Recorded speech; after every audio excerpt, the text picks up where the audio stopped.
probability that a couple's second child will be a boy given that their first child was a girl. तो अब पहला child girl या boy हो, इससे बाद में जो भी चाइल्ड होंगे उनकी जेंडर पे कोई फर्क नहीं पड़ेगा, तो दे विल, जो जेंडर होंगी चाइल्ड्स की, दे आर इंडिपेंडेंट. ठीक है, तो gender of childs are independent. मतलब अगर पहला चाइल्ड गर्ल या बॉय है, इससे जो सेकंड चाइल्ड है उसके बॉय या गर्ल होने पे कोई फर्क नहीं पड़ेगा. तो ये इंडिपेंडेंट इवेंट्स है. यानी पहला इवेंट है कि first child was a girl, और सेकंड इवेंट है कि आपके पास जो सेकंड चाइल्ड है इट इज ए बॉय. तो ये जो दोनों इवेंट्स है आपके पास, ये इंडिपेंडेंट है. ठीक है ना. तो अगर आप, यानी एफ का मतलब, एफ जो है आपके पास, F1 का मतलब है, या G1 का मतलब है कि आपके पास जो फर्स्ट चाइल्ड है वो आपके पास जो है वो गर्ल है. First child is a girl, और जो सेकंड चाइल्ड है आपके पास वो बॉय है, तो इसको B2 ले लें. 1 और 2 जस्ट ये बताने के लिए कि ये फर्स्ट और सेकंड चाइल्ड है. तो जो सेकंड चाइल्ड है आपके पास इज ए बॉय. तो अब आपसे क्या पूछ रहा है, ये कंडीशनल प्रोबेबिलिटी पूछ रहा है कि गिवन दैट, यानी वी ऑलरेडी नो दैट जो फर्स्ट चाइल्ड है वो आपके पास जो है वो गर्ल है. तो इस बात की क्या प्रोबेबिलिटी है कि अगर फर्स्ट चाइल्ड गर्ल है तो सेकंड चाइल्ड जो होगा बॉय होगा. ये कंडीशनल प्रोबेबिलिटी ऑफ B2 है, given that first, conditional probability of second child is a boy given that first child was a girl. समझ में आई बात. ये है आपके पास, ये आपने निकालनी है. तो आपको पता है जो दोनों इवेंट्स है दे आर इंडिपेंडेंट. तो these two events are independent.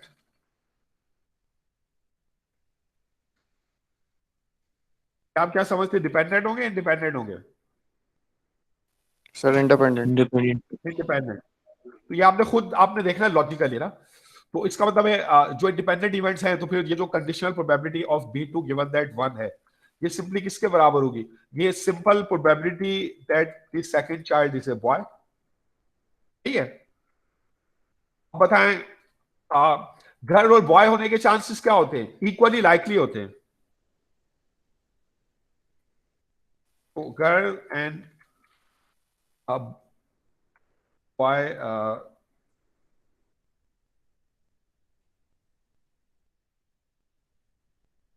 they are equally likely. तो इस तरह अगर दो इवेंट्स हैं, या तो बॉय होगा या गर्ल होगा, और दोनों इक्वली लाइकली हैं, तो हर एक की प्रोबेबिलिटी क्या होगी बताएं मुझे.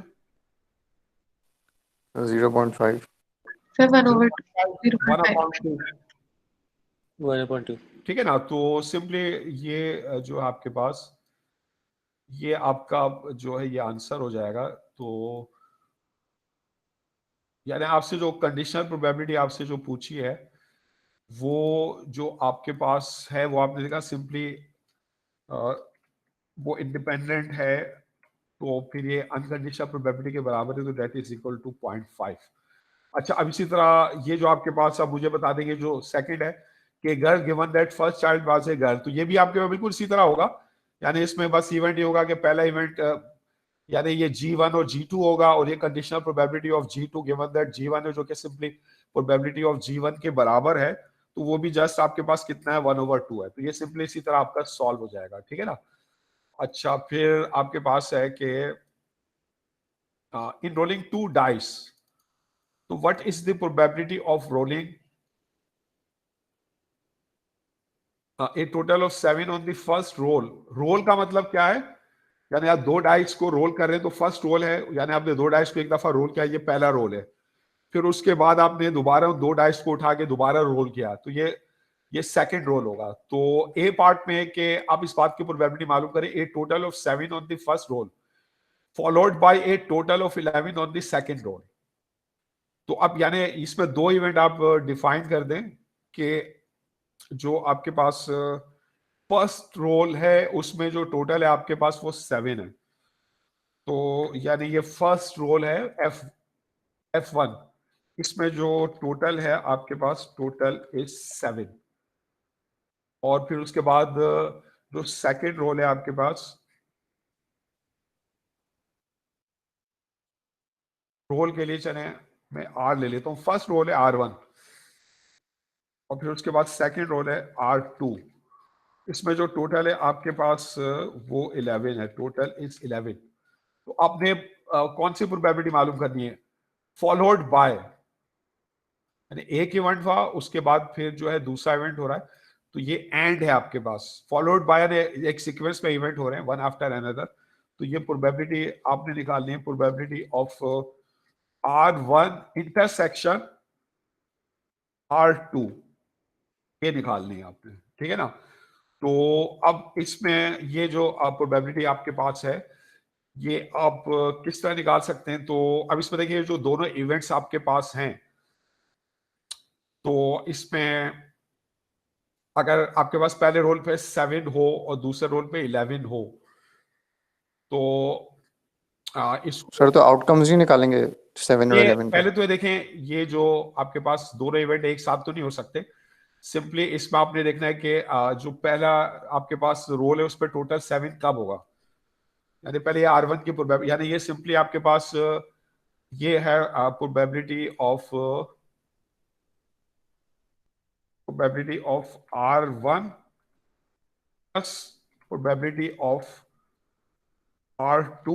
यानी एक रोल की बात कर रहा है, यानी पहले जो रोल है आपने, यानी दो आपने डाई जो थ्रो करे, तो एक पर 3 आया और एक पर 4 आया, तो ये 7 आया। इस तरह एक पर 1 आया, एक पर 6 आया, 7 आया, तो ये सारे आउटकम्स जो है R1 में शामिल होंगे, ठीक है ना। तो इसको हम निकालते हैं एडिटिव रूल से। एडिटिव रूल क्या होता है आपके पास?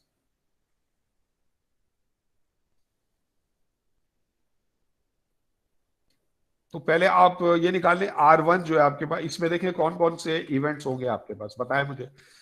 कि पहले रोल पे 1 6 हो 1 आपके 6 पास, ठीक सर है ना, 2 5 1 6 हो आपके पास, और आपके पास जो हो 2 5 हो आपके पास, और फिर क्या हो 3 4 4 हो, और आपके पास क्या हो 4 3 हो, फिर आपके पास क्या हो 5 2 हो आपके पास, और फिर आपके पास क्या हो 6 6 1 1 हो। तो सिंपली ये इसका आउटकम है, तो इसकी प्रोबेबिलिटी जो है आपके पास वो फिर क्या हो जाएगी? प्रोबेबिलिटी ऑफ R1, कितने इसके अंदर एलिमेंट्स हैं? ये सिंपल बेसिक फॉर्मूले से आप निकाल लें। तो number of sir elements 6 over 30 6/36, ठीक है ना। तो ये आपके पास हो गया 1/6। अच्छा, इसी तरह R2 बताएं। R2 यानी जो सेकंड आपके पास रोल है, उसमें जो आपके पास आपको सम दिया हुआ है वो आपके पास है 11। तो ऐसा कब होगा? जब आपके पास 5 6 हो,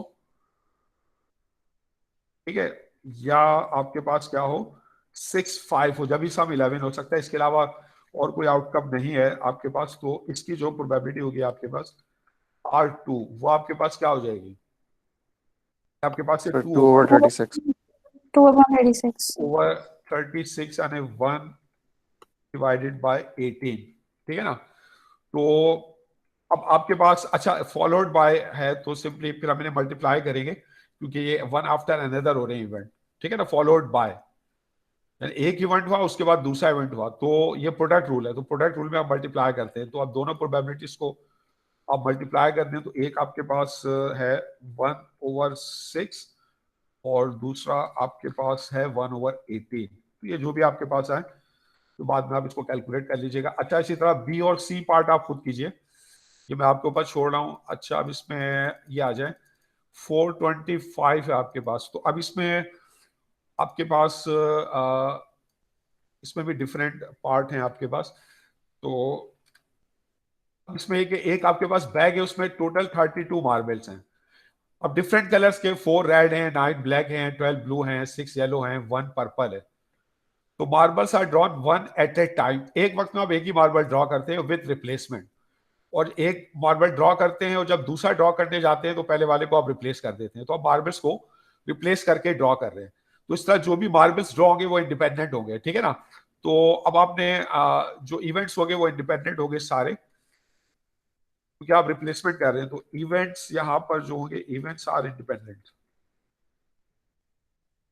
आ जाए ए पार्ट में आपके पास है कि the second marble is yellow given the first one was yellow. तो ये प्रोबेबिलिटी आपने निकालनी है कि सेकंड मार्बल आपके पास येलो है, यानी येलो टू, टू का मतलब है सेकंड, तो second is yellow given that first one was yellow, yellow one. क्योंकि आप मार्बल्स को रिप्लेस कर रहे हैं, तो ये जो दोनों इवेंट है ये इंडिपेंडेंट हो गए या डिपेंडेंट हो गए, बताएं मुझे। Sir independent. इंडिपेंडेंट हो गए, तो ये जो कंडीशनल प्रोबेबिलिटी है y2 गिवन दैट y1, ये सिंपली किसके बराबर होगी, probability that second marble is yellow. क्योंकि आप ऊपर देख चुके हैं सारे इवेंट्स इंडिपेंडेंट है, तो अब ये प्रोबेबिलिटी क्या होगी, यानी आपने पहला मार्बल आपने येलो ड्रॉ किया, लेकिन आपने उसको रिप्लेस कर दिया, तो उसका ना तो total number of marbles change हो गए, ना total number of yellow marble change हो गए। तो जब आप दूसरा मार्बल ड्रॉ करेंगे तो उसमें 6 ही येलो होंगे और टोटल 32 ही होंगे, तो उसकी प्रोबेबिलिटी क्या होगी, 6 डिवाइडेड बाय 32। तो ये जो भी आप कैलकुलेट कर लें, 3 डिवाइडेड बाय 16। समझ में आ रही बात। इस तरह सेकंड है आपके पास कि सेकंड मार्बल इज येलो, तो प्रोबेबिलिटी आपने निकालनी है कि second is yellow given that, ये भी कंडीशनल है कि फर्स्ट वन वाज ब्लैक, जो पहला था आपके पास वो ब्लैक था, B1। तो क्योंकि आपने मार्बल्स को आप रिप्लेस कर रहे हैं, तो इससे कोई फर्क नहीं पड़ेगा कि आप पहले कौन सा मार्बल ड्रॉ करते हैं, आपने रिप्लेस कर दिया। तो जब आप कोई भी सेकंड मार्बल ड्रॉ करेंगे तो वो पहले मार्बल का उसके ऊपर कोई फर्क नहीं पड़ेगा। तो ये डिपेंडेंट इवेंट्स हो गए, क्योंकि आप यहाँ पे रिप्लेस करके ड्रॉ कर रहे हैं। तो आप बताएं इसकी प्रोबेबिलिटी क्या होगी, वही होगी आपके पास यानी probability that second marble is yellow, जो कि आप पहले निकाल चुके हैं, जो 6/32 है। ठीक है ना। सो इसका सी पार्ट आप खुद कीजिए इसका। अच्छा, अब इसमें ये आपके पास है, ये हेल्थ डिपार्टमेंट है आपके पास, ये रूटीनली कंडक्ट्स 2 इंडिपेंडेंट इंस्पेक्शन। देखिए ऊपर ही आपको बता दिया है कि जो आप दो इंस्पेक्शन, जो भी आप इंस्पेक्शंस करेंगे ना, वो इंडिपेंडेंट हो गए, यानी एक इंस्पेक्शन में जो भी आप कर रहे हैं उसका दूसरे इंस्पेक्शन के ऊपर कोई फर्क नहीं पड़ेगा, दे आर इंडिपेंडेंट। तो ये शुरू में आपको बता दिया है, जो इंस्पेक्शन है वो इंडिपेंडेंट है। तो with the restaurant passing only if both inspectors हैं, दो इंस्पेक्टर हैं वो इंडिपेंडेंटली इंस्पेक्ट करते हैं। एक इंस्पेक्टर क्या करता है, दूसरे का उसके ऊपर कोई असर नहीं होता, उसका जो इंस्पेक्शन है उससे इंडिपेंडेंट है। तो इंस्पेक्टर ए जो है वेरी एक्सपीरियंस है और hence passes only 2% of restaurant. तो ये आपको दिया हुआ है probability that inspector A passes the inspection, तो ये आपको दिया हुआ है 2%। इसको डेसिमल में लिख लें 0.02। और इसी तरह जो इंस्पेक्टर बी है वो, उसके जो पास करने की प्रोबेबिलिटी है, इंस्पेक्टर बी जो लेस एक्सपीरियंस है वो passes 7% of the restaurants with violations. तो इसकी जो प्रोबेबिलिटी गिवन है पास करने की वो 7% यानी 0.07। और अच्छा, अब आज हम इसमें मालूम क्या करना है, अब ये प्रोबेबिलिटीज आपको मालूम करनी है। अब पार्ट ए में inspector A passes a restaurant, इसकी प्रोबेबिलिटी क्या है, given that inspector B has found a violation, यानी probability that A passes given that B does not passes, not B pass नहीं करता लेकिन ए पास कर देता है। तो क्योंकि बी पास करे नहीं करे, ये डिपेंडेंट इवेंट है, तो जो probability of A not B है simply that will be equal to probability of A, जो कि आपको ऊपर दी हुई है 0.02। ठीक है। इसका पार्ट बी में है कि इंस्पेक्टर बी जो है वो passes a restaurant and A probability of B given that with a violation given that inspector A passes it, given that A. तो इंस्पेक्टर ए पास करे नहीं करे, शुरू में बता दिया इंडिपेंडेंट इंस्पेक्शन है, तो जो probability of B given that A है, जो कंडीशनल प्रोबेबिलिटी है सिंपली प्रोबेबिलिटी ऑफ बी के बराबर है, जो कि आपको दी हुई 0.07 है। फिर पार्ट सी आप खुद कर लीजिएगा। अब इस तरह आ जाए, ये आपके पास है 4 flood gates of a small hydroelectric dam fail and are repaired independently of each other. तो यहां पे भी आपको बता दिया कि जो 4 गेट्स हैं आपके पास, किसी भी गेट की जो रिपेयरिंग है वो दूसरे गेट पर डिपेंड नहीं करती, दे आर इंडिपेंडेंट। ठीक है ना, ये इंडिपेंडेंट इवेंट्स है। तो ये सब इंडिपेंडेंट इवेंट्स से मुतालिक क्वेश्चन है। तो अब from experience it is known that each flood gate is out of order 4% of the time. तो ये प्रोबेबिलिटी दैट 4 गेट्स आपके पास है, तो ये ले लें G1 is out of order, probability that gate 2 is out of order, probability that ये आपने इवेंट्स जो है डिफाइन कर दिए. Gate 3 is out of order, probability that gate 4 is out of order. तो ये सारे probabilities आपको गिवन है. 4% of the time they are out of order. ये 0.04 आपको दिए हुए, 0.04%. 96% ऑफ द टाइम जो गेट आपके सही होंगे, 4% ऑफ द टाइम गेट खराब है. तो ये आपने प्रोबेबिलिटीज आपने डिफाइन कर दी. अब आ जाइए, अब ये प्रोबेबिलिटीज मालूम करें कि if flood gate 1 is out of order. ये हमें ऑलरेडी पता है, यानी ये गिवन है, ये कंडीशन दी हुई है आपको कि अगर flood gate 1 is out of order, तो ये आपको क्या दिया हुआ है, कंडीशनल प्रोबेबिलिटी, यानी given that G1 has already happened. ये आपको गिवन है. तो अब क्या मालूम करना है, तो what is the probability that flood gates 2 and 3 are out of order. तो फिर आप प्रोबेबिलिटी मालूम करेंगे G2 is out of order and G3 is out of order. तो ये आपकी कंडीशनल प्रोबेबिलिटी है कि G2 and G3 out of order हो, गिवन दैट जो फर्स्ट गेट है वो आउट ऑफ ऑर्डर है. तो क्योंकि ये इंडिपेंडेंट इवेंट्स हैं, तो ये जो गिवन दैट के बाद इससे कोई फर्क नहीं पड़ेगा. तो that is equal to simply that G2 is out of order and G3 is out of order. ठीक है ना. अब ये जो एंड वाली प्रोबेबिलिटी, ये जॉइंट प्रोबेबिलिटी है, ये सिंपली किसके बराबर होगी, probability of G2 multiplied by probability, क्योंकि इंडिपेंडेंट इवेंट्स है, तो probability of G2 multiplied by probability of G3. तो सिंपली आप मल्टीप्लाई करके निकाल लेंगे. तो हर एक की प्रोबेबिलिटी दी हुई है 0.04 मल्टीप्लाइड बाय 0.04. तो फिर आप इसको कैलकुलेट कर लीजिएगा. इस तरह पार्ट बी जो है इसको आप खुद करें. ठीक है, तो समझिए आप, या इसमें किसी को कोई प्रॉब्लम है? एक दफा फिर से समझा दे, मुझे नहीं समझ में आया. कौन सी चीज, ये वाला? ये वाला हाँ, ए पार्ट. इसमें गिवन क्या है, if flood gate 1 is out of order, ये गिवन दैट G1 यानी first gate is out of order. फिर आपने प्रोबेबिलिटी मालूम करेंगे जो फ्लड गेट्स 2 और एंड का मतलब क्या, इंटरसेक्शन. ये flood gates 2 and flood gates G3 are out of order. अब क्योंकि जो गेट्स का आउट ऑफ ऑर्डर होना है वो इंडिपेंडेंट है, यानी अगर एक गेट खराब है तो इससे दूसरे गेट पर कोई फर्क नहीं पड़ेगा. तो ये जो कंडीशनल प्रोबेबिलिटी है ये सिंपली किसके बराबर है, अनकंडीशनल प्रोबेबिलिटी इसके बराबर है. यानी G2 and G3 given that G1 is simply equal to probability of G2 and G3. अब ये कौन सी प्रोबेबिलिटी आप निकाल रहे हैं, जॉइंट. एंड वाली कौन सी होती है, जॉइंट होती है ना. तो सिंपली आप किस तरह निकालेंगे, मल्टीप्लाई करके. अब क्योंकि जो गेट्स का खराब होना है ये इंडिपेंडेंट है, तो सिंपली आप इन प्रोबेबिलिटीज को मल्टीप्लाई कर दोगे. अभी आपने ये जॉइंट प्रोबेबिलिटी का रूल देखा ना, कि उसमें आप प्रोबेबिलिटीज को मल्टीप्लाई करते हो. तो probability of G2 and probability of G3 किसके बराबर होगी, simply probability of G2 into probability of G3. यानी अगर आपके पास इंडिपेंडेंट इवेंट्स हैं, अगर आपके नजर आ रहे हैं व्हाइट बोर्ड, नजर आ रहे हैं? अगर अभी आप देखें 0.04 into 0.04 नहीं होगा.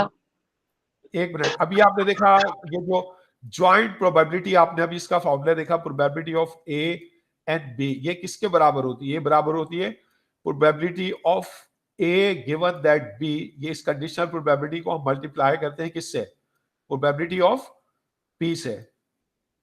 यही करते हैं ना. तो अब देखें, अगर if A and B are independent, अगर A और B इंडिपेंडेंट हो, तो इंडिपेंडेंट इवेंट्स में क्या होता है, इंडिपेंडेंट इवेंट्स के लिए ये जो आपकी ये जो कंडीशनल प्रोबेबिलिटी है, यानी probability of A given that B, तो अगर A और B इंडिपेंडेंट है तो इससे कोई फर्क नहीं पड़ेगा कि B हैपन हो या ना हो. A की प्रोबेबिलिटी पर कोई फर्क नहीं पड़ेगा. तो ये प्रोबेबिलिटी किसके बराबर होगी, प्रोबेबिलिटी ऑफ A के. तो फिर इसकी जगह जब आप ये प्रोबेबिलिटी ऑफ A रखेंगे, तो ये जो जॉइंट प्रोबेबिलिटी का फॉर्मूला है फॉर इंडिपेंडेंट इवेंट्स, वो क्या बन जाएगा, तो joint probability of A and B ये सिंपली बराबर है probability of A into probability of B. यानी अगर दो इवेंट्स इंडिपेंडेंट हैं तो उनकी जॉइंट प्रोबेबिलिटी निकालने के लिए उनकी जस्ट जो इंडिविजुअल प्रोबेबिलिटीज आप उनको मल्टीप्लाई कर देते हैं. ये फॉर्मूला बन जाएगा जॉइंट प्रोबेबिलिटी का फॉर इंडिपेंडेंट इवेंट्स, जो मैंने यहां पर इस्तेमाल किया इस एक्सरसाइज में, क्योंकि ये जो दोनों जो गेट्स का खराब होना है वो इंडिपेंडेंट है. तो इसलिए इनकी जो जॉइंट प्रोबेबिलिटी है वो सिंपली किसके बराबर होगी, probability of G2 multiplied by probability of G3। और ये प्रोबेबिलिटीज आपको गिवन है, दोनों 0.04 है, तो इनको आपने 0.04 से मल्टीप्लाई कर दिया। समझ में आ रही बात, या कोई मसला इसमें? सर वो फॉर्मूला दिखा देंगे एक दफा जो आपने लिखा था? ये फार्मूला, ये आपके पास अभी आपने, ये जनरल फार्मूला है जॉइंट प्रोबेबिलिटी का, जिसमें इवेंट्स जो है वो इंडिपेंडेंट नहीं होते। तो अगर ठीक है सर। इवेंट्स आपके पास इंडिपेंडेंट हो जाए, अगर ए और बी आर इंडिपेंडेंट, तो इंडिपेंडेंट इवेंट में क्या होता है, ये जो कंडीशनल प्रोबेबिलिटी होती है ना, conditional probability of A given that B, ये सिंपली किसके बराबर होगी? सर इसमें जो कंडीशनल प्रोबेबिलिटी होती है वो आपका सैंपल स्पेस बन जाता है ना? नहीं, कंडीशनल प्रोबेबिलिटी में जो बी है वो सैंपल स्पेस बनता है, लेकिन वही अगर सर। इवेंट आपके पास इंडिपेंडेंट है तो इससे कोई फर्क नहीं पड़ेगा कि बी हो या ना हो, ए की प्रोबेबिलिटी चेंज नहीं होगी। इंडिपेंडेंट का मतलब क्या है कि अगर ए बी पर डिपेंड नहीं करता, तो अगर बी हो या ना हो तो ए की प्रोबेबिलिटी पे कोई फर्क नहीं पड़ेगा। तो इंडिपेंडेंट इवेंट्स के लिए क्या होता है, जो conditional probability of A given that B है वो सिंपली किसके बराबर होती है, प्रोबेबिलिटी ऑफ ए के। तो इंडिपेंडेंट इवेंट्स के लिए ये जो प्रोबेबिलिटी है ये किसके बराबर होगी, प्रोबेबिलिटी ऑफ ए के। तो इसकी जगह जब आप प्रोबेबिलिटी ऑफ ए रखेंगे तो ये आपके पास इंडिपेंडेंट इवेंट्स के लिए ज्वाइंट प्रोबेबिलिटी का फार्मूला बन जाएगा। अगर इवेंट्स आपके पास इंडिपेंडेंट है तो उनकी ज्वाइंट प्रोबेबिलिटी निकालने के लिए आप क्या करते हैं, सिंपली आप उनकी प्रोबेबिलिटीज को मल्टीप्लाई कर देते हैं। बात समझ में आ रही है? तो ये तो जनरल फार्मूला है, ये जनरल फार्मूला। और ये अगर ये स्पेशल केस है, अगर आपके पास इंडिपेंडेंट इवेंट्स हो तो ये इंडिपेंडेंट इवेंट्स के लिए ज्वाइंट प्रोबेबिलिटी का फार्मूला। क्लियर है बात, या इसमें कोई प्रॉब्लम है? सही है, क्लियर है? सर क्लियर है।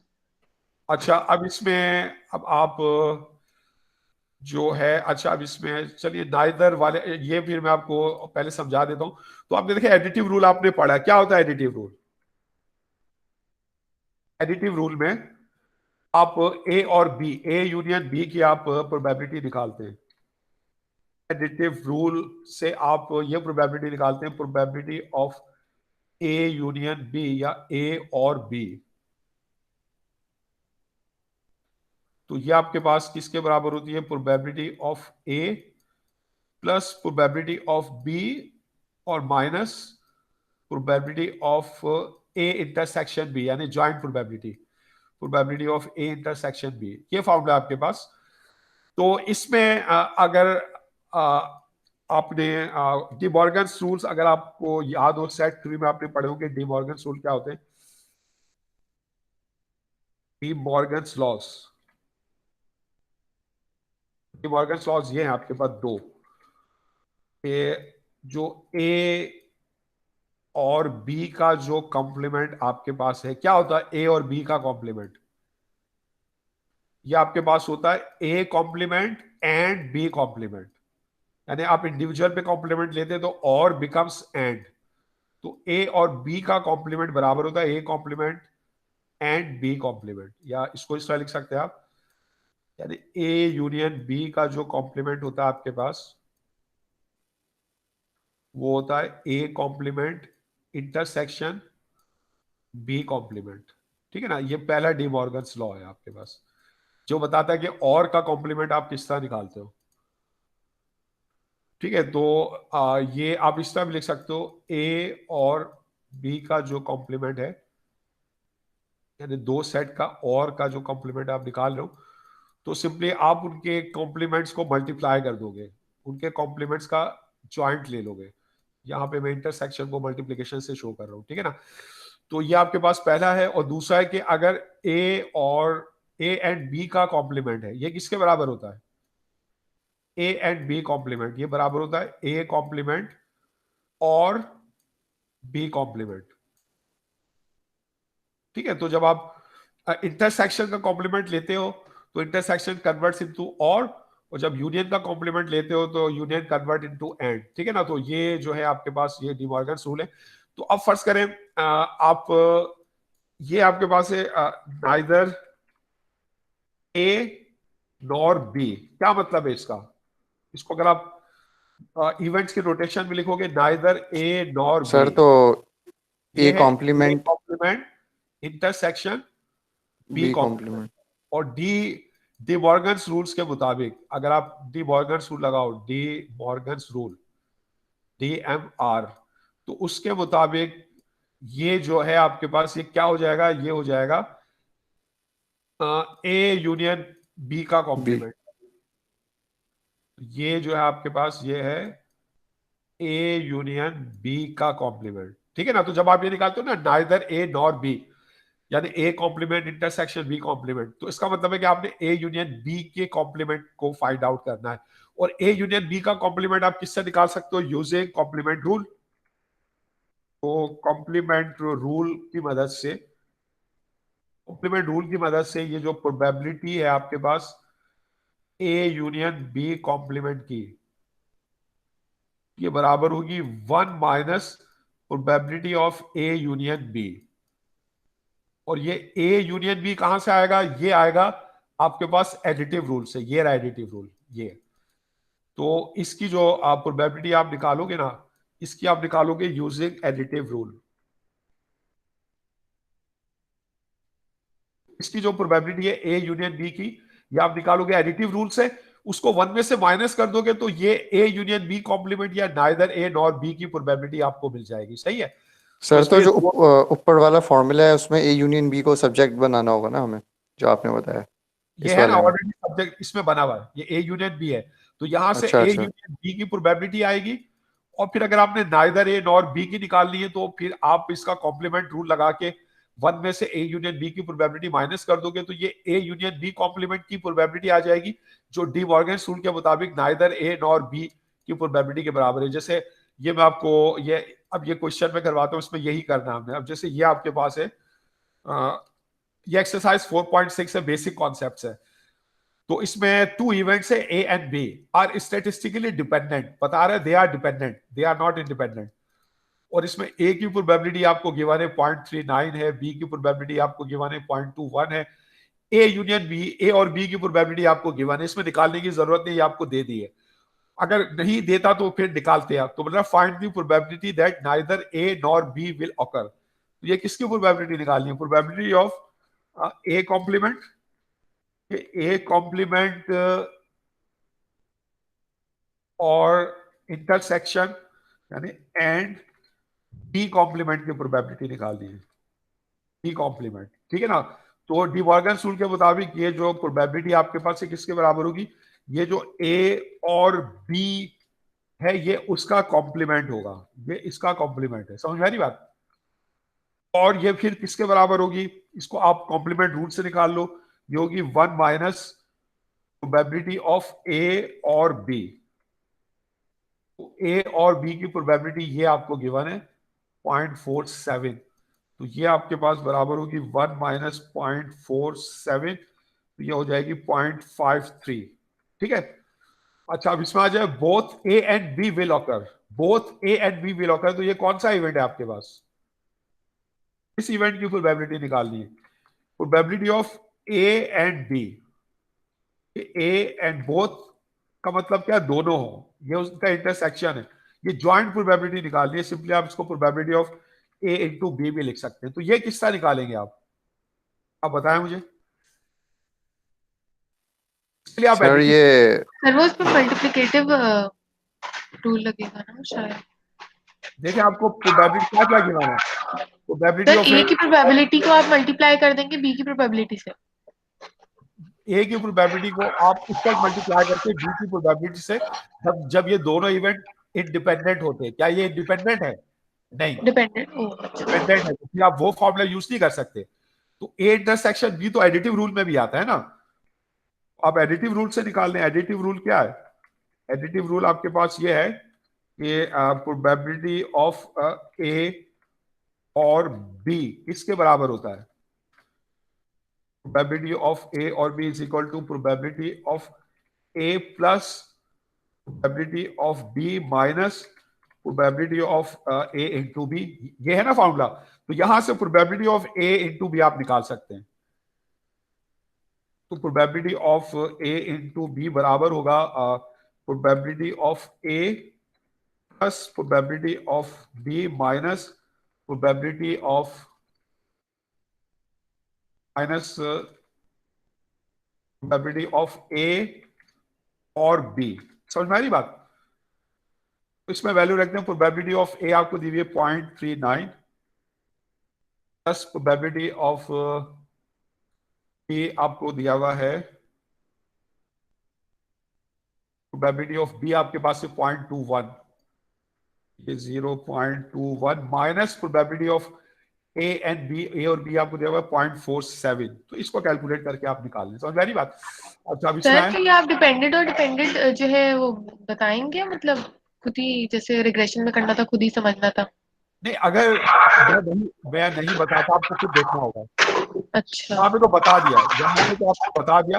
और दूसरे, अगर आप ये वाला फॉर्मूला यूज करना चाहते हैं, कंडीशनल वाला ना, ये वाला फॉर्मूला अगर आप यूज करना चाहते हैं यहाँ पे, यहाँ से भी आप निकाल सकते हैं इसकी प्रोबेबिलिटी, लेकिन इसके लिए आपको क्या पता होनी चाहिए? Conditional probability of A given that B, क्या ये पता है आपको? नहीं, तो फिर आप ये फॉर्मूला यूज नहीं कर सकते। तो ये तो ज्वाइंट प्रोबेबिलिटी दो फार्मूले में आती है, एक तो कंडीशनल प्रोबेबिलिटी के फार्मूले में आती है और एक आपके पास एडिटिव रूल में आती है आपके पास ये। तो अब इसमें अगर यहां पर हम देख रहे हैं कंडीशनल प्रोबेबिलिटी तो गिवन नहीं है, तो इसको यूज नहीं कर सकते। इस फार्मूले की इंफॉर्मेशन गिवन है, यानी probability of A, probability of B और प्रोबेबिलिटी ऑफ ए और बी, तो फिर हम ये एडिटिव रूल वाला फॉर्मूला यूज करके जो ना यहां से निकाल लेंगे। आप समझ में आ रही बात? अच्छा अब इसमें आ जाए, आपके पास है B will occur given that A has occurred. तो अब ये B will occur given that A has occurred, तो ए जो है वो गिवन दैट के बाद है, तो ये probability of B given that A आपने निकालनी है। तो क्या होता है इसका फार्मूला, बताए मुझे? ये क्या है? Probability of A and B divided by, यहाँ पे probability of B. Sample space क्या है आपके पास? New sir sample B space होगी, probability of B. Sir B होगा ना? बी क्यों होगा? गिवन दैट तो ए है ना। अच्छा वो। तो ए होगा ना, गिवन दैट जो है आपके पास, जो गिवन दैट के बाद है ना वो आपको डी दे देगा। बात समझ में आ रही है? तो अब इसमें रखते हैं प्रोबेबिलिटी ऑफ ए बी, आप यहां से निकाल लें आप। ये आपके पास कितनी है? 0.39 और माइनस 0.47। सर अगर नंबर ऑफ एलिमेंट्स होते तो फिर तो नंबर ऑफ एलिमेंट्स भी आते ना डिनोमिनेटर में, अगर हाँ, वैसे तो लेकिन प्रोबेबिलिटी निकालना है। यहाँ पे देखिए आपके पास नंबर ऑफ एलिमेंट्स नहीं है ना, यहाँ पे आपके पास प्रोबेबिलिटीज है, तो फिर आप प्रोबेबिलिटी वाला फार्मूला यूज करेंगे। तो ठीक है probability sir. Of A and B आपके पास जो यहाँ से आ रहा है ना, ये आपके पास है 0.13। इसको कैलकुलेट कर लिया हमने, तो ये प्रोबेबिलिटी ऑफ जॉइंट प्रोबेबिलिटी है 0.13। इसको डिवाइड करने के प्रोबेबिलिटी ऑफ ए से, प्रोबेबिलिटी ऑफ ए आपके पास है 0.39। फिर आप इसको कैलकुलेट कर लें जो भी आए। इसका जो डी पार्ट है वो मैं आपके ऊपर छोड़ रहा हूं, इसको आप खुद करें। अब इस तरह देखें, ये आपके पास इसी तरह के क्वेश्चन है। 433 है, प्रोबेबिलिटी ऑफ ए गिवन है, प्रोबेबिलिटी ऑफ बी गिवन है, प्रोबेबिलिटी ऑफ सी गिवन है, probability of joint probability of A C given है, conditional probability of B given that C given है। तो अब आपने फाइंड करना है, फाइंड द फॉलोइंग प्रोबेबिलिटीज। तो इसमें ये आपने प्रोबेबिलिटीज निकालनी है 4। अब बताएं इसमें कौन सी करवानी है? कोई करवानी है? एक करवा ले, सर बाकी आप खुद कर ले। कौन सा करूं, या कर लेंगे सर 4? पहला वाला कर दें। अच्छा, तो ये कंडीशनल प्रोबेबिलिटी ऑफ ए है गिवन दैट सी। तो अब इसका फार्मूला क्या होगा? तो सर इसमें से आपको probability of A C probability of A C divided by upon probability of C. जो गिवन दैट के बाद है ना, ये आपकी न्यू सैंपल स्पेस है, तो ये प्रोबेबिलिटी ऑफ सी है आपके पास। तो अब क्या probability of A into C given है आपको? हाँ ये गिवन है, ये रही। तो ये आपके पास है ऊपर 1/7, 1 डिवाइडेड बाय 7, तो प्रोबेबिलिटी ऑफ ए सी है, और डिवाइडेड बाय प्रोबेबिलिटी ऑफ सी, ये भी आपको गिवन है। ये आपके पास 1/3। है 1/3। तो नीचे है ये 1/3, फिर इसको आप सॉल्व कर लें। तो ये 1/7 है, तो नीचे वाले फ्रैक्शन को मल्टीप्लाई में आप कन्वर्ट करेंगे, 1/3 बन जाएगा 3/1। तो ये प्रोबेबिलिटी आ जाएगी 3/7। समझ में आ रही बात? इस तरह बाकी आप कैलकुलेट कर लीजिएगा। तो अब ये प्रैक्टिस के लिए मैं आपको दे रहा हूं, 434 है आपके पास, ये आप खुद करें। 435 देख लें आप। 435 में बोल रहा है soup kitchen a social worker gathers the following data of those visiting the kitchen, 59% are man. तो ये इवेंट आपके पास है कि जो आपके पास जो विजिटर्स है वो आपके पास मैन है, तो ये उसकी प्रोबेबिलिटी है। एम का मतलब है कि विजिटर्स आर मैन, तो इसकी प्रोबेबिलिटी क्या दी हुई है? 59%। 59%, तो इसको आप डेसिमल में लिख लें 0.59। अच्छा, फिर दूसरा इवेंट आपके पास क्या है? 32% आर अल्कोहलिक्स। तो ए ले लेंगे, जो भी विजिटर्स हैं उसमें चाहे मैन हो या मेल या फीमेल दोनों शामिल हैं, तो 32% अल्कोहलिक्स हैं, तो probability that visitor is alcoholic, probability of A आपको दिया हुआ है, ये आपके पास है 32%। तो इसको आप ले लें 0.32। अच्छा, और फिर क्या इंफॉर्मेशन दी हुई है, एंड 21% आर मेल अल्कोहलिक्स।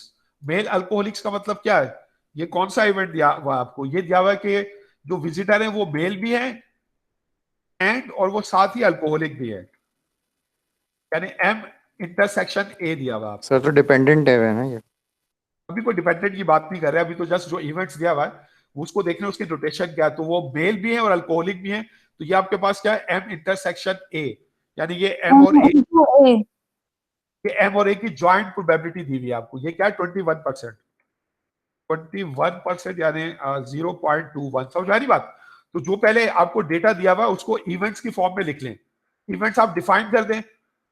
तो एक इवेंट है कि विजिटर्स आर मेल, एक भी इवेंट है कि विजिटर्स आर अल्कोहलिक, एक है कि visitors are male alcoholic. Male alcoholic का मतलब है कि विजिटर मेल भी है एंड अल्कोहलिक भी है, तो यानी ये एम इंटरसेक्शन ए है, ये एम और ए का ज्वाइंट इवेंट आपको दिया हुआ है, सही है। अब आपने मालूम क्या करना है, what is the probability that a random male visitor, यानी एक विजिटर जो है वो मेल है, ये आपको गिवन है, तो ये कंडीशनल प्रोबेबिलिटी निकालनी है। कंडीशनल प्रोबेबिलिटी यानी कौन सी इंफॉर्मेशन आपको पहले से मालूम है, ये आपको पहले से मालूम है, गिवन दैट जो विजिटर है वो आपके पास मेल है, मेल विजिटर है, इज एन अल्कोहलिक, तो वो अल्कोहलिक हो, इस बात की कंडीशनल प्रोबेबिलिटी क्या है, तो ये कंडीशनल प्रोबेबिलिटी निकालनी है कि एक विजिटर अल्कोहलिक है, गिवन दैट कि विजिटर मेल है आपके पास, ठीक है ना। तो ये जो कंडीशनल प्रोबेबिलिटी है, तो पहले आपने जो है ना, जो भी लैंग्वेज है सर ना उसके, जी सर ये उसका 21% कहाँ से आई है? ये गिवन है। अच्छा गिवन है, ठीक है। जो भी आपको वर्डिंग में बता रहा है ना, उसको आपने केयरफुली ट्रांसलेट करना है अपनी सेट थ्योरी की लैंग्वेज में, अपने इवेंट्स की लैंग्वेज में, कि ज्वाइंट प्रोबेबिलिटी कौन सी गिवन है, कौन सी प्रोबेबिलिटी कंडीशनल है, कौन से हमें यूनियन दिया हुआ है। तो अब जैसे यहाँ पे दिया हुआ है, ये आपको पहले ही बता दिया वो मेल विजिटर है, तो ये गिवन दैट है कि वो मेल विजिटर है। उसके बाद अब वो जानना चाहता है कि वो अल्कोहलिक है, तो उसकी प्रोबेबिलिटी क्या है, तो ये सर कंडीशनल। आपने इसे कंडीशनल प्रोबेबिलिटी में कन्वर्ट कैसे किया ये कि मतलब गिवन ये है और what is the probability that a random male visitor, तो यहाँ पे ये इवेंट ऑलरेडी हो चुका है, यानी ये आपको ऑलरेडी पता है, ये आपकी एडिशनल इंफॉर्मेशन है कि जो विजिटर है वो मेल है, तो क्योंकि ये ऑलरेडी ठीक है। हो चुका है ना, तो ये गिवन दैट है। तो फिर ये मालूम करना है कि वो अल्कोहलिक हो, समझ में आ रही बात। तो अब ये किसके बराबर होगी, कंडीशनल प्रोबेबिलिटी का फॉर्मूला लगाए, तो ये क्या, probability that the visitor is M N alcoholic, यानी ये ज्वाइंट प्रोबेबिलिटी, और डिवाइडेड बाय यहाँ पे आपके न्यू सैंपल स्पेस क्या है, जो गिवन एम दैट के बाद है, that probability that the visitor is male. तो ये सारी प्रोबेबिलिटीज आपको पता है, अगर आपने सही तरह ट्रांसलेट कर लिया ना तो क्वेश्चन आपका आसान हो जाएगा। तो ज्वाइंट प्रोबेबिलिटी आपको दी हुई है 21%, 0.21 डिवाइडेड बाय मेल की है 0.59, फिर आप इसको कैलकुलेट कर लिए जो भी हो, ठीक है ना। तो इसको फिर आप कर लीजिएगा। अच्छा, इसी तरह ये आपके पास है, ये अब सर ये आपने टोटल, कैसे पता लगाया कि मतलब ये डिपेंडेंट है या इंडिपेंडेंट है? तो इसमें तो ये क्वेश्चन है ही नहीं कि ये डिपेंडेंट या इंडिपेंडेंट है, इसमें तो ये कंडीशनल प्रोबेबिलिटी का क्वेश्चन है, तो उसको सिंपली हमने कंडीशनल प्रोबेबिलिटी के फॉर्मूले से कैलकुलेट कर लिया। इसमें तो ये पूछ ही दे रहा कि ये डिपेंडेंट या इंडिपेंडेंट है, या इसमें हमने ये मालूम ही नहीं करना कि ये डिपेंडेंट या इंडिपेंडेंट है, समझ में आ रही बात। तो हम तो सिंपल जो कंडीशनल प्रोबेबिलिटी का फॉर्मूला है उसको यूज करके हमने कंडीशनल प्रोबेबिलिटी निकाल ली। तो अब इस तरह 436 जो है और 440 मैं आपको प्रैक्टिस के लिए दे रहा हूं, तो इसको आप खुद कीजिएगा। अच्छा, अब आ जाए अब इसमें और एक्सरसाइज, ये तो हमने करी है 4.6 है, और फिर ये 4.5 है आपके पास, तो समझ गए ना आप किस तरह आप इसमें कर रहे हैं। अब इंडिपेंडेंट, डिपेंडेंट और इंडिपेंडेंट से मुतालिक कुछ क्वेश्चंस मैं आपको करवा देता हूँ, कि फर्ज करें कि आपके पास जैसे कुछ आपने करे भी हैं, तो देखें आप किस तरह मालूम करते हैं, how to find out at two events are independent और नॉट, किस तरह मालूम करेंगे, तो दो तरीके हैं। तो मेथड वन क्या है आपके पास,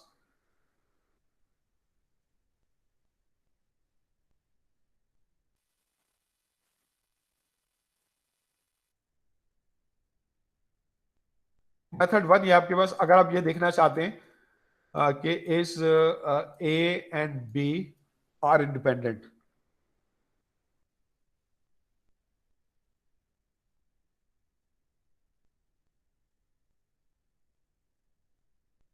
तो उसका क्या तरीका है? अगर आप कंडीशनल प्रोबेबिलिटी ऑफ ए निकालें गिवन दैट बी, ये किसके बराबर आनी चाहिए? Probability of A.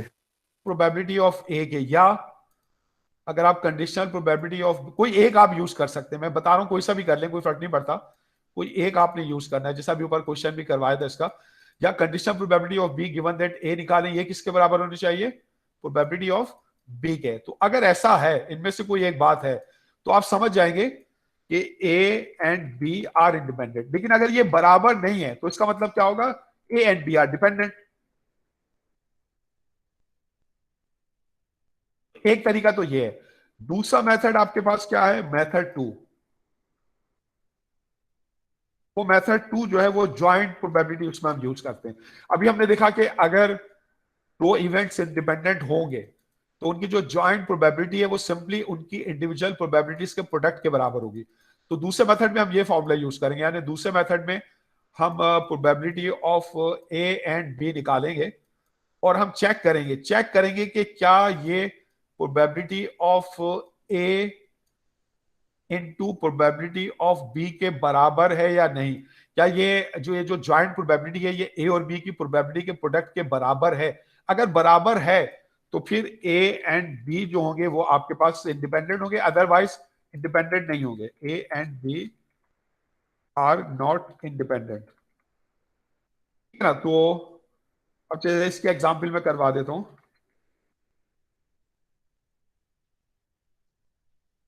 ठीक है, तो इसमें आपके पास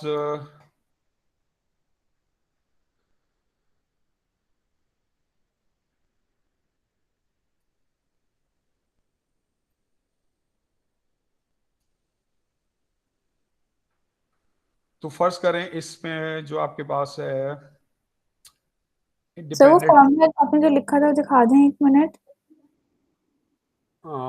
ये वाला, ये है अगर आपके इंडिपेंडेंट इवेंट्स होंगे तो उनके लिए क्या होता है, उनकी जो ज्वाइंट प्रोबेबिलिटी होती है वो उनकी इंडिविजुअल प्रोबेबिलिटी के प्रोडक्ट के बराबर होती है। तो पहला मेथड, अगर आप ये देखना चाहते हैं दो इवेंट्स इंडिपेंडेंट है, तो उसमें आप क्या करें, आप कंडीशनल प्रोबेबिलिटी निकालें of A given that B. अगर ये प्रोबेबिलिटी ऑफ ए के बराबर है तो उसका मतलब इवेंट्स इंडिपेंडेंट है। दूसरा मेथड क्या है कि आप उनकी ज्वाइंट प्रोबेबिलिटी निकाल के देखें क्या वो probability of A into probability of B के प्रोडक्ट के बराबर है। अगर है तो इवेंट्स आपके पास जो होंगे इंडिपेंडेंट होंगे, ठीक है ना? तो जैसे मिसाल के तौर पे फर्ज करें कि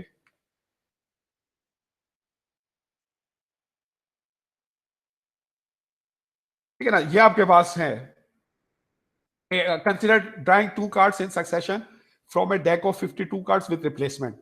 दो कार्ड्स हम वन आफ्टर अनदर ड्रॉ करते हैं विद रिप्लेसमेंट है। ए इवेंट है the first card is a king, ये अभी करवाया भी था आपको।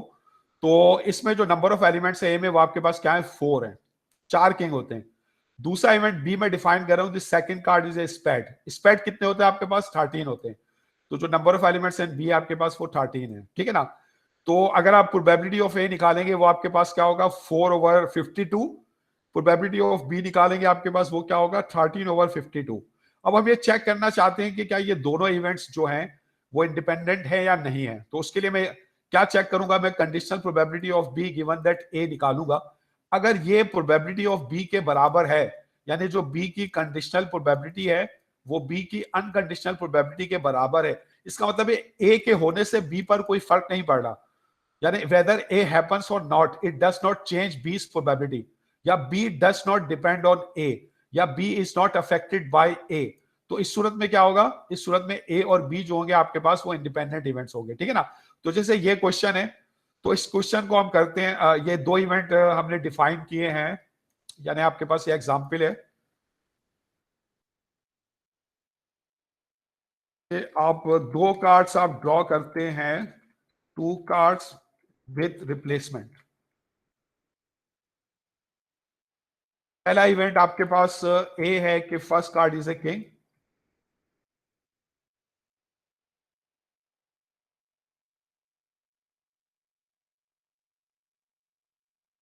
और दूसरा इवेंट ये है कि जो सेकंड कार्ड है आपके पास, second card is a spade. तो कितने किंग होते हैं आपके पास? 4। तो number of elements in A is 4। कितने स्पेड्स होते हैं आपके पास? 13। तो अगर आप इनकी प्रोबेबिलिटी निकाल लें, प्रोबेबिलिटी ऑफ ए क्या होगी आपके पास? 4/52। तो ये आपके पास हो जाएगा 1/13। अच्छा, और प्रोबेबिलिटी ऑफ बी क्या होगा आपके पास? ये होगा आपके पास 13/52। 52। तो ये आपके पास है 1/4। अब मुझे ये चेक करना है कि आपने ये फाइंड आउट करना है कि whether A and B are independent और नॉट। तो इस sorry, are A and B independent और नॉट? ये इंडिपेंडेंट है या डिपेंडेंट है? ठीक है ना। तो अब दो तरीके मैंने आपको बताया, आप किसी भी तरीके से कर सकते हैं। पहला तरीका क्या है कि आप conditional probability of A given that B निकाल लें, या conditional probability of B given that A निकाल लें, कुछ भी कर लें, कोई भी एक कंडीशनल प्रोबेबिलिटी निकाल लें आप। तो हम निकालते हैं जैसे conditional probability of A given that B. तो ये किसके बराबर होगी? बताएं क्या होगा इसका formula? Sir probability of A B upon probability of B. तो ये joint probability of A and B divided by probability of B. तो अब हमें यहाँ पे ये ज्वाइंट प्रोबेबिलिटी निकालनी होगी, क्योंकि प्रोबेबिलिटी ऑफ बी तो हमारे पास ये है। तो ये जो ज्वाइंट इवन है ए एंड बी, यानी ए और बी में कॉमन मेंबर, यानी इवेंट ए भी हो और बी भी हो, यानी इवेंट यानी कार्ड आपके पास जो है वो किंग भी हो और कार्ड आपके पास स्पेड भी हो। तो स्पेड के अंदर कितने किंग होते हैं? सर एक। एक होगा। ए बी का मतलब ये कि card is king and spade, यानी स्पेड का किंग हो। तो आपको पता है एक आपके पास स्पेड में किंग होता है, तो ये आपके पास आ गया 1। तो इसकी प्रोबेबिलिटी भी क्या होगी? बेसिक फॉर्मूले से निकालने क्या फॉर्मूला है? Number of elements in A B divided by total number of elements in your sample space. तो सैंपल स्पेस में 52 कार्ड्स जो है ना, 52 है। तो ये जो ज्वाइंट प्रोबेबिलिटी आपके पास क्या हो जाएगा? 1/52। सही है। 1/52। अब ये कंडीशनल प्रोबेबिलिटी आप निकालें, conditional probability of A given that B. तो सर ये 1/52 किसकी प्रोबेबिलिटी आपने निकाली है? ये इस बात की प्रोबेबिलिटी के कार्ड किंग भी और स्पेड भी हो, ज्वाइंट प्रोबेबिलिटी निकाली है। ठीक है। तो ये आपके पास है 1/52। इसको डिवाइड कर दें प्रोबेबिलिटी ऑफ बी से, तो प्रोबेबिलिटी ऑफ बी आपके पास क्या है? 1/4। तो ये आपके पास है 1/52 मल्टीप्लाइड बाय 4/1। तो ये आपके पास क्या आ जाएगी? 1/13। अब आपने चेक क्या करना है? आपने चेक करना है जो conditional probability of A given that B है, ये किसके बराबर है? किसके बराबर? Probability of A. Probability of A. तो ये 1/13 है। तो प्रोबेबिलिटी ऑफ ए क्या आपके पास? वो भी 1/13 है। तो ये प्रोबेबिलिटी ऑफ ए के बराबर है। तो इसका मतलब क्या होगा? So A and B are independent. So A and B are independent. ठीक है ना। तो ये पहला तरीका है। दूसरा तरीका क्या है? दूसरा तरीका ये कि आप ये जो इंडिपेंडेंट इवेंट्स के लिए जो ज्वाइंट प्रोबेबिलिटी का फॉर्मूला है ना, इसको यूज कर लें। यानी ये फॉर्मूला है कि probability of A and B बराबर है probability of A into probability of B. तो अब हम ये प्रोबेबिलिटी निकालते हैं, यानी प्रोबेबिलिटी ऑफ ए और बी निकालते हैं और देखते हैं क्या वो probability of A into probability of B के बराबर है या नहीं। तो probability of A into B अभी हमने निकाली, आपके पास कितनी है? 1/52। अच्छा, और probability of A and probability of B ऊपर निकाल चुके हैं। प्रोबेबिलिटी ऑफ ए आपके पास 1/13, प्रोबेबिलिटी बी है 1/4। इन्हें मल्टीप्लाई करें तो probability of A into probability of B, तो इनको मल्टीप्लाई करने प्रोबेबिलिटी ऑफ ए आपके पास 1/13 multiplied by probability of B that is 1/4। तो ये आ रहा है 1/52। तो ये इसके बराबर आ रहा है प्रोबेबिलिटी ऑफ, तो दैट इज, सर बराबर आ रहा है। तो इस तरीके से भी आप कर सकते हैं। तो इसका मतलब है probability of A into B is equal to probability of A into probability of B, तो उसका मतलब है A and B are independent. अगर ये बराबर नहीं होते तो दे विल बी डिपेंडेंट। तो सो समझ में आ रही बात? So A and B are independent. अब जैसे एक मैं सवाल आपको देता हूं, इसमें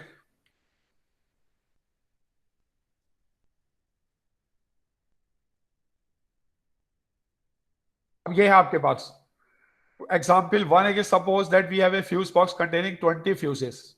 एक फ्यूज बॉक्स है, उसमें 20 फ्यूजेस हैं, ऑफ विच 5 आर डिफेक्टिव। 5 जो है आपके पास वो डिफेक्टिव है, ठीक है ना? तो if 2 fuses are selected at random, हम 2 फ्यूजेस उनमें से रैंडमली सिलेक्ट करते हैं, and remove from the box in succession without replacing the first. पहला फ्यूज निकाला, उसको रिप्लेस नहीं किया, दूसरा फ्यूज निकाल लिया, तो what is the probability that both fuses are defective? तो इस बात के क्या चांसेस है कि दोनों फ्यूजेस आपके पास डिफेक्टिव हो? ठीक है, तो एक बॉक्स है, उसके अंदर 20 फ्यूजेस हैं और उसमें से 5 आपके पास खराब है, डिफेक्टिव हैं। आप उनमें से 2 फ्यूजेस निकालते हैं, one after another without replacement. पहला फ्यूज निकाला, उसको रिप्लेस नहीं किया, फिर आपने दूसरा फ्यूज निकाला, तो अब इस बात के क्या चांसेस है कि दोनों फ्यूज जो है डिफेक्टिव हो?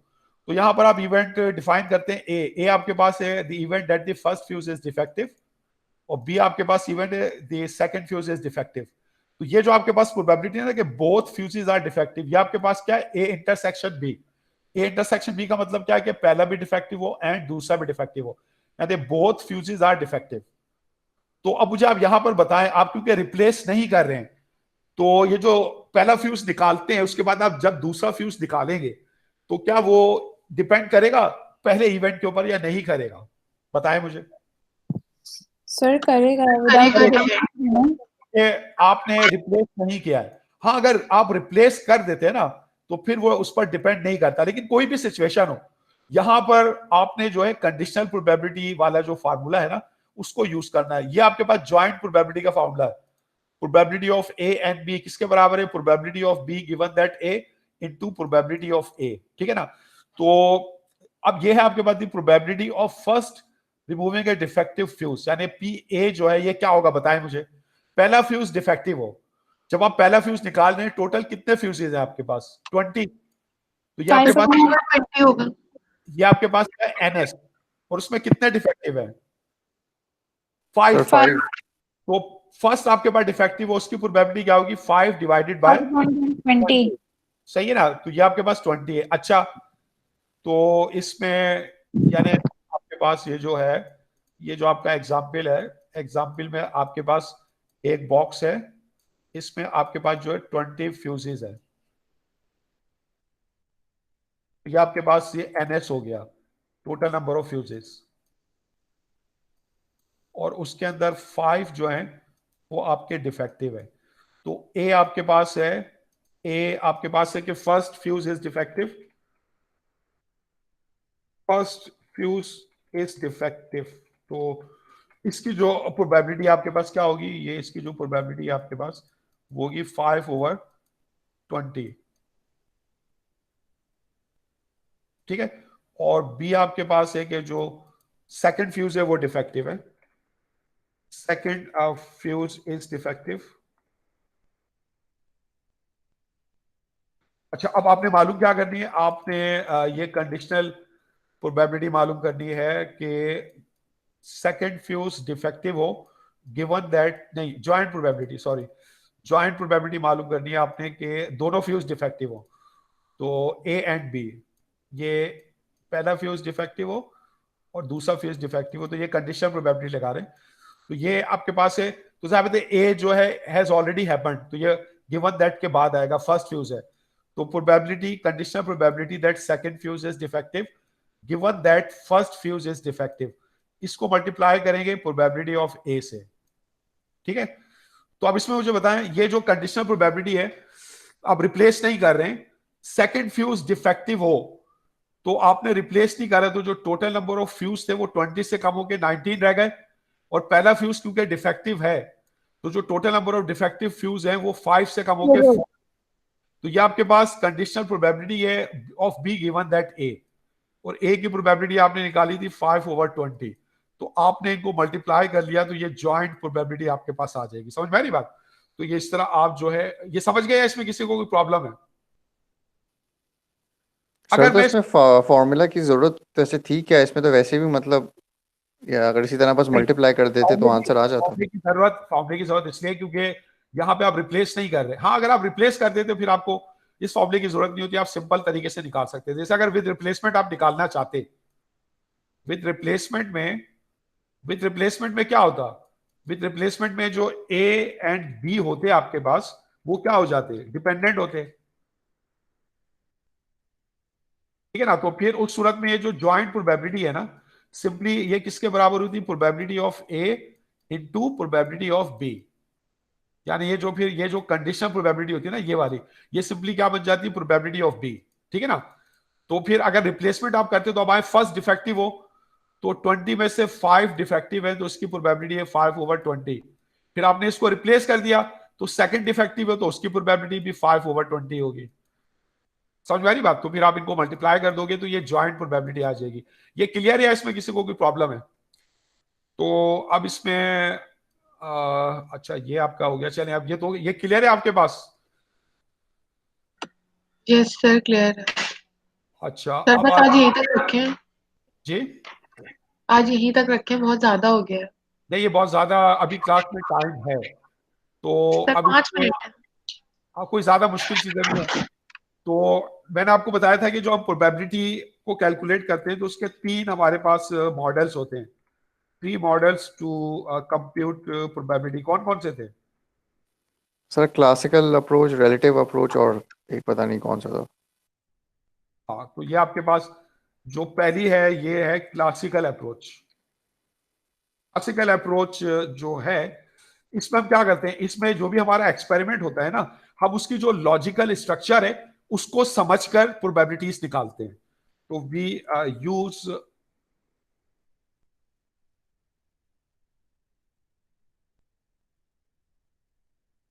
Use logical structure of experiment to find out probability. यानी जैसे अगर मैं एक डाई को, मैं एक जो आपके पास कॉइन है उसको मैं टॉस करूं तो मुझे पता है कि उसके अंदर 2 आउटकम्स हैं। उसकी लॉजिकल स्ट्रक्चर क्या है, या तो उसमें हेड अपियर होगा या टेल अपियर होगी। और अगर कॉइन आपके पास फेयर है तो जो दोनों इवेंट्स है वो इक्वली लाइकली है, उनके हैपन होने के चांसेस बराबर है। तो फिर हर एक के चांसेस कितने, 50-50%। तो यहां पर मैं क्या कर रहा हूं, यहां पर जो है मैं उसकी लॉजिकल स्ट्रक्चर को समझ के मैं प्रोबेबिलिटीज निकाल रहा हूं। और प्रोबेबिलिटीज निकालने के लिए मैं देख रहा हूं कि जो टोटल नंबर ऑफ आउटकम्स हैं उनको मैं काउंट कर रहा हूं और देख रहा हूं मेरा जो इवेंट है उसमें कितने आउटकम्स है। तो इवेंट के आउटकम्स को मैं टोटल नंबर ऑफ आउटकम्स है जो मैं डिवाइड कर रहा हूं। तो ये क्लासिकल अप्रोच है। तो क्लासिकल अप्रोच में हम क्या करते हैं, हम लॉजिकल स्ट्रक्चर को यूज करते हैं। तो आप मुझे बताइए, अगर मैंने एक कॉइन है, मैंने देख लिया उसमें कौन कौन से आउटकम्स हैं और उसमें उन आउटकम्स के अपियर होने के चांसेस क्या हैं, क्योंकि वो आउटकम्स इक्वली लाइकली हैं तो हर एक के चांसेस मैं कैलकुलेट कर सकता हूं। तो क्या इसके लिए मुझे कॉइन को एक्चुअली टॉस करने की जरूरत होगी, या मैं अपने माइंड के अंदर ही इस एक्सपेरिमेंट को समझ के प्रोबेबिलिटीज निकाल लूंगा? बताएं मुझे, सर माइंड के अंदर ही कर लेंगे। क्या इसके अंदर एक्चुअली आपको ये एक्सपेरिमेंट करने की जरूरत है? No sir. नहीं। तो जो क्लासिकल अप्रोच है ना, इसके अंदर क्योंकि हम लॉजिकल स्ट्रक्चर को यूज करते हैं, जो भी हमारा एक्सपेरिमेंट है उसकी जो लॉजिकल स्ट्रक्चर है उसको समझते हैं हम और उसको यूज करके हम प्रोबेबिलिटीज निकालते हैं। तो इसके अंदर आपको एक्चुअली एक्सपेरिमेंट को परफॉर्म करने की जरूरत नहीं है। तो we do not need to perform experiment in classical approach. उसकी लॉजिकल स्ट्रक्चर को हम कंसीडर करके हम फिगर आउट कर सकते हैं कि प्रोबेबिलिटीज क्या होगी बाय यूजिंग अबव फार्मूला। तो क्योंकि इसमें एक्चुअली इवेंट होने से पहले ही हम प्रोबेबिलिटीज निकालने के काबिल होते हैं। तो इसके अंदर जो प्रोबेबिलिटीज होती है ना उनको हम कहते हैं ए प्रायरी प्रोबेबिलिटीज। ए प्रायरी प्रोबेबिलिटीज, प्रायरी का मतलब क्या होता है, इन एडवांस, बिफोर हैंड। तो प्रायरी का मतलब होता है, priori means before hand, in advance, यानी एक्सपेरिमेंट करने से पहले ही, उससे पहले ही, एडवांस में ही आप प्रोबेबिलिटीज निकालने के काबिल होते हैं बगैर एक्सपेरिमेंट को परफॉर्म किए हुए। तो इसलिए यहां से जो हम प्रोबेबिलिटीज निकालते हैं ना, उनको क्या कहते हैं, हम क्या नाम देते हैं उनको, ए प्रायरी प्रोबेबिलिटीज। तो ये ए प्रायरी प्रोबेबिलिटी जो ये क्लासिकल प्रोबेबिलिटीज है, यानी इसमें आपको इवेंट परफॉर्म करने की जरूरत नहीं है। अगर आप एक डाई थ्रो कर रहे हैं तो एक्चुअली आपको डाई थ्रो करने की जरूरत नहीं है, आप फिगर आउट कर सकते हैं कि उसमें कौन कौन से आउटकम्स अपीयर होंगे, 1 2 3 4 5 6, अगर वो इक्वली लाइकली है तो आप फिगर आउट कर सकते हैं कि हर एक आउटकम की प्रोबेबिलिटी क्या होगी, 1 आउट ऑफ 6 तो 1/6। समझ में आ रही बात? तो ये ए प्रायरी प्रोबेबिलिटीज है। ये पहला आपके पास पहली अप्रोच है। दूसरी आपके पास अप्रोच है relative frequency approach.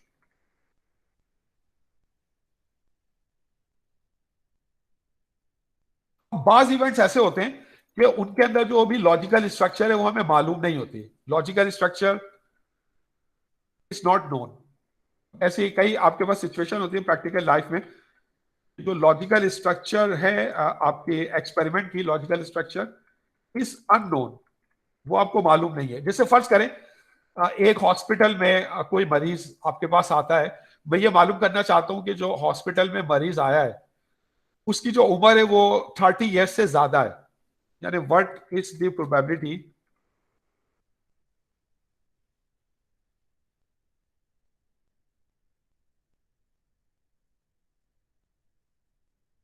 that the patient age is above 30 years। अब बताएं, अब क्या आप जो है आपके पास कोई लॉजिकल स्ट्रक्चर नहीं है ना, तो एक्चुअली क्या होगा, एक्चुअली ये प्रोबेबिलिटी निकालने के लिए पहले जो है आपको ये एक्सपेरिमेंट परफॉर्म करना पड़ेगा। यानी आपको, आप जो आपके पास जो हॉस्पिटल है उसके अंदर जो पास डेटा है वो आपको यूज करना पड़ेगा, उसके बाद जाके या प्रोबेबिलिटीज निकालने के काबिल होंगे। जैसे हॉस्पिटल जो है उसकी जो हिस्ट्री है वो आप देखेंगे कि हॉस्पिटल की जो हिस्ट्री है उसका जो पास डेटा है, हिस्ट्री या उसका जो पास डेटा है वो आप यूज करोगे। सर प्लीज ये नेक्स्ट क्लास में करा दीजिएगा। क्या बोल रहे हैं आप? Yes sir, please next class में करवा दीजिएगा, ये बहुत ज्यादा कंफ्यूजिंग हो रहा है। खत्म होने वाला है, खत्म होने वाला है। तो उसका जो पास डेटा वो आप यूज करेंगे, यानी पास डेटा में देखेंगे कि रोजाना जैसे किसी दिन आपके पास लेट्स से 500 पेशेंट आए, उसमें से जो 30 पेशेंट थे उनकी एज अबव 30 थी। किसी दिन आपके पास 435 पेशेंट आए, तो उसमें जो पेशेंट है जिनकी एज अबव 30 ईयर्स थी, लेट्स से वो 41 है। तो ये जो पास डेटा है ना, आप इसको यूज करके फिर आप ये प्रोबेबिलिटी निकालने के काबिल होंगे। तो इसके अंदर इसको हम कहते हैं, यानी इसकी रिलेटिव फ्रीक्वेंसी निकालेंगे। जैसे फर्ज करें ये आपके पास ये जनवरी का डेटा है, कि जनवरी में आपके पास 500 पेशेंट थे और आउट ऑफ 500 आपके पास जो 30 पेशेंट्स थे वो आपके पास जो थे अबव 30 इयर्स एज थे। तो इसकी रिलेटिव फ्रीक्वेंसी क्या है, ये आपके पास सम ऑफ एफ टोटल फ्रीक्वेंसी को, जब आप फ्रीक्वेंसी को टोटल फ्रीक्वेंसी से डिवाइड करते हैं तो आपको मिलती है रिलेटिव फ्रीक्वेंसी। तो जनवरी में रिलेटिव फ्रीक्वेंसी क्या होगी आपके पास, ये आपके पास 30/500। 30/500। तो देखिए जो रिलेटिव फ्रीक्वेंसी है आपके पास, ये किस्म का, ये आपके पास क्या, ये क्लासिकल प्रोबेबिलिटी के करीब है ना, इसमें भी तो यही करते हैं ना, यस ठीक है। सर। ये जो रिलेटिव फ्रीक्वेंसी है ना, सर आपने 30/50 लिखा है। 31/500। तो ये जो रिलेटिव फ्रीक्वेंसीज होगी ना, इसको आप यूज करके ये जो रिक्वायर्ड प्रोबेबिलिटी है ना, इसको फिगर आउट करेंगे। तो ये जो आपके पास अप्रोच होती है ना, इसको हम कहते हैं रिलेटिव फ्रीक्वेंसी अप्रोच। तो इसके अंदर हम जो पास डेटा होता है उसको हमें यूज करना पड़ता है। तो आप मुझे बताइए रिलेटिव फ्रीक्वेंसी अप्रोच में क्या इसके अंदर एक्सपेरिमेंट को परफॉर्म करना पड़ेगा या नहीं करना पड़ेगा? सर एक्सपेरिमेंट तो परफॉर्म नहीं करना पड़ेगा, लेकिन पास डेटा के लिए आपको एक्सेस चाहिए होगा। तो भाई पास डेटा में वो एक्सपेरिमेंट ही तो परफॉर्म हुआ है ना। ये एक्सपेरिमेंट क्या परफॉर्म कर रहे हैं, एक्सपेरिमेंट हमारा ये कि हम जो पेशेंट आ रहे हैं हॉस्पिटल में उनको हम आने देते हैं और ये काउंट करते हैं उसमें कितने जो अबव 30 ईयर्स है। तो ये एक्सपेरिमेंट है ना, तो ये एक्चुअली परफॉर्म हो रहा है। जनवरी में ये होता रहा है, फरवरी में होता रहा है। तो एक्चुअली पहले ये एक्सपेरिमेंट हमें परफॉर्म करना पड़ेगा, जब भी तो हमारे पास ये डेटा जनरेट होगा ना। जब तक एक्सपेरिमेंट परफॉर्म नहीं होगा तो ये डेटा जनरेट नहीं होगा। तो इसके अंदर पहले आपको एक्सपेरिमेंट परफॉर्म करना पड़ेगा, उसके बाद आप प्रोबेबिलिटीज निकालने के काबिल होंगे। तो ये बेसिक फर्क है रिलेटिव फ्रीक्वेंसी अप्रोच में और क्लासिकल अप्रोच में। तो क्लासिकल अप्रोच में उसकी लॉजिकल स्ट्रक्चर आपके पास होती है, तो उसमें एक्सपेरिमेंट को परफॉर्म करना नहीं पड़ता, उसमें एक्सपेरिमेंट को परफॉर्म किए बगैर आप प्रोबेबिलिटीज निकाल लेते हैं। तो इसलिए हम उन्हें कहते हैं बिफोर हैंड प्रोबेबिलिटीज या ए प्रायरी प्रोबेबिलिटीज। लेकिन रिलेटिव फ्रीक्वेंसी अप्रोच में एक्सपेरिमेंट को पहले आपको परफॉर्म करना पड़ता है ताकि आपका डेटा जनरेट हो, फिर उस डेटा से आप रिलेटिव फ्रीक्वेंसी निकालें और फिर आप प्रोबेबिलिटी कैलकुलेट करने के काबिल हो। तो इसके अंदर आपको एक्सपेरिमेंट पहले परफॉर्म करना पड़ेगा। तो एक्सपेरिमेंट मस्ट बी परफॉर्म्ड, समझ में आ रही बात, बिफोर कैलकुलेटिंग प्रोबेबिलिटीज।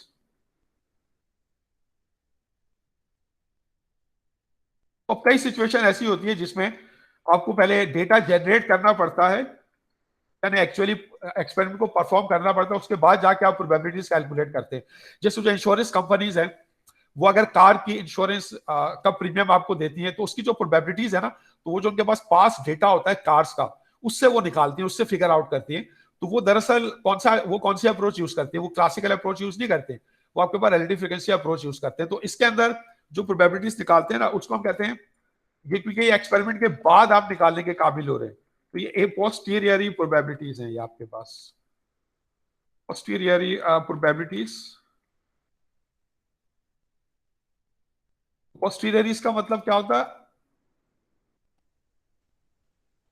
ये आपके पास पोस्टीरियर प्रोबेबिलिटीज हैं।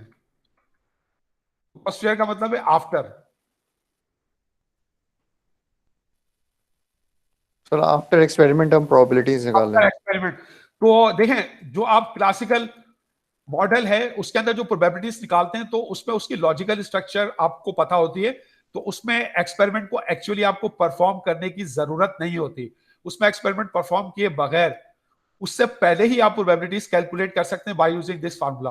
तो उसके अंदर हम जो प्रोबेबिलिटीज निकालते हैं, तो वो बिफोर हैंड होती है, इन एडवांस होती है, तो इससे हमने ए प्रायरी प्रोबेबिलिटीज कहते हैं। जबकि रिलेटिव फ्रीक्वेंसी अप्रोच में जब तक एक्सपेरिमेंट परफॉर्म नहीं होगा, जब तक डेटा जनरेट नहीं होगा, आप प्रोबेबिलिटीज नहीं निकाल सकते। तो उसमें प्रोबेबिलिटीज निकालने के लिए हम जो रिलेटिव फ्रीक्वेंसी अप्रोच है ना, उसको यूज करते हैं।